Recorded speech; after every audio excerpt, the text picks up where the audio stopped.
எல்லாருக்கும் எல்லா லைஃப்ல கஷ்டங்கள் கண்டிப்பா வந்துதான் இருக்கும். ஸோ இல்லாமலாம் யாரும் சாதிக்கவே முடியாது. கஷ்டப்பட்டாதான் அதுக்கான பலன் கிடைக்கும். ஏன்னா நான் அந்த மாதிரி இங்கதான் வந்திருக்கேன். ஸோ என்ன சார், நானும் கவர்மெண்ட் ஸ்கூல் தான் படித்தேன். ஸோ என்னை பத்தி கொஞ்சம் பேசி எங்களுக்கு நான் கடந்த அந்த பாதைகளை எங்ககிட்ட கொஞ்சம் ஷேர் பண்ணிக்கிறேன். நான் நிறைய சிட்டி சைட்லாம் நிறைய எதுவுமே அட்டன் பண்ணதில்லை. நிறைய வில்லேஜ்ல வந்து நிறைய பசங்களை மோட்டிவேட் பண்ணணும். இங்கிருந்து என்ன மாதிரி ஸ்போர்ட்ஸ்லயோ இல்லை படிப்புலையோ இல்லை ஏதோ ஒரு துறையில பெரிய லெவல்ல வரணுங்கிறதுக்காக தான் இவ்வளவு தூரம் வந்திருக்கோம் நான் உங்களுக்காக.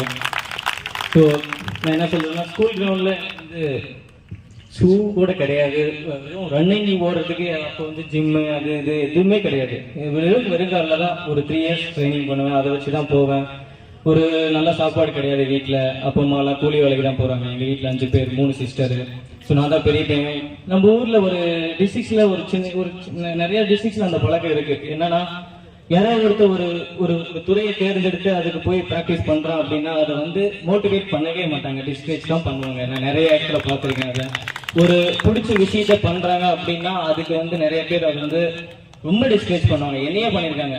ஏன்னா 5 பேர் வீட்டில் இருக்காங்க, எல்லாரும் வேலைக்கு போறாங்க, நீ என்ன படிக்காம இப்படி ஊர் சுத்திட்டு இருக்க அப்படின்னு. அதுல என்னடா பேட்டு பாலுமா சுத்திட்டு இருக்கேன், எப்படிதான் குடும்பத்தை காப்பாற்ற போற அப்படின்னு என் கண்ணு முன்னாடியே நிறைய வாட்டி பேசியிருக்காங்க. ஸோ அவங்க இப்ப என்ன சொல்றாங்க, அந்த மாதிரி சொன்னவங்க தான் இப்ப என் முன்னாடி என்ன, எனக்கு அப்பவே தெரியும் பையன் அப்படி வருவான் அப்படின்னு. இதுதான் உலகம். ஸோ நம்ம அதை பத்தி அதாவது நீங்க எந்த துறையை தேர்ந்தெடுத்தாலும் அதுல கடினமா உழைச்சா கண்டிப்பா வெற்றி கண்டிப்பா கிடைக்கும். அது வந்து நீங்க மத்தவங்களுக்காக வாழ வேணாம், உங்களுக்காக, உங்க பிடிச்சதுக்காக, உங்க பிடிச்ச விஷயத்துக்காக நீங்க அதை வாழ்ந்தா போதும். அதை நோக்கி பயணம் பண்ணலாம். சார் சொன்னாங்க நிறைய விஷயங்கள் அந்த மாதிரி நடந்துட்டு இருக்கு. இப்ப ஊர்ல எல்லாம் நான் சின்ன பிள்ளையா இருக்கிறப்போ குழந்தைங்க எல்லாம், எல்லா குழந்தைங்களும் தெருவில் எல்லாம் வந்து விளையாடுவாங்க. அப்ப அந்த நொண்டி, கோகோ, இந்த மாதிரி நிறைய விஷயங்கள் நடப்பேன். ஏன்னா மண்ணில் விளையாடுறது அவ்வளவு ஹெல்தி அப்படின்னு சொல்லுவாங்க. இப்ப இருக்கிற பசங்க பாதி பேர் கிடையாது. வெறும் குழந்தைங்க எல்லாம் செல்போன் இந்த மாதிரி அந்த மாதிரி இருக்காங்க. ஸோ என்ன சொல்ல வரேன்னா, ஸ்போர்ட்ஸ் வந்து எல்லாருக்கும் ஒரு அத்தியாவசியமான ஒரு விளையாட்டு. இந்த ஸ்போர்ட்ஸ் நான் கிரிக்கெட் மட்டும் சொல்ல மாட்டேன், நான் எல்லா ஸ்போர்ட்ஸும் தான் சொல்லுவேன்.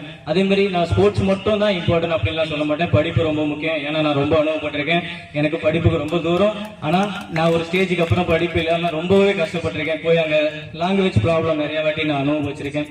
ஸோ அதனால நான் சொல்றேன், ஸ்போர்ட்ஸும் முக்கியம் தான், படிப்பும் முக்கியம் தான், ரெண்டுமே முக்கியம் தான். நீங்க இந்த வயசுல 20 வயசுல ஓடினாதான் உங்க கோலை நோக்கி 30 வயசுல அடைய முடியும். அதுக்கப்புறம் தான் நீங்க லைஃபே ஸ்டார்ட் பண்ண முடியும். நீங்க இந்த 20 வயசுல நீங்க வந்து ஜாலியா இப்படி இருந்துட்டீங்களா, 30-50 வயசு வரைக்கும் நீங்க கஷ்டப்பட்டு தான் இருக்கும். இன்னைய வரைக்கும் நிறைய ஃப்ரெண்ட்ஸ் பார்த்துட்டு இருக்கேன், அந்த மாதிரி கஷ்டப்பட்டுட்டு இருக்காங்க. ஸோ ஸ்போர்ட்ஸ் வந்து ரொம்ப என்ன, நான் இப்ப சொல்ல முடிச்சு பாருங்க. இப்படி சொல்லிட்டு இருந்தாங்க, ஊர்ல எல்லாரும் இப்படிதான் சொல்லுவாங்க. நான் வந்து எனக்கு தெரிஞ்சது எல்லாருக்கும் கேட்பாங்க, ஸ்போர்ட்ஸ் தவிர உனக்கு என்ன தெரியும், கிரிக்கெட் தவிர என்ன தெரியும். இன்னை வரைக்கும் நான் எல்லாத்துக்கும் ஒரே சொன்ன பதில் கிரிக்கெட் தான் எனக்கு தெரியும், கிரிக்கெட் தவிர எதுவும் தெரியாது அப்படின்னு.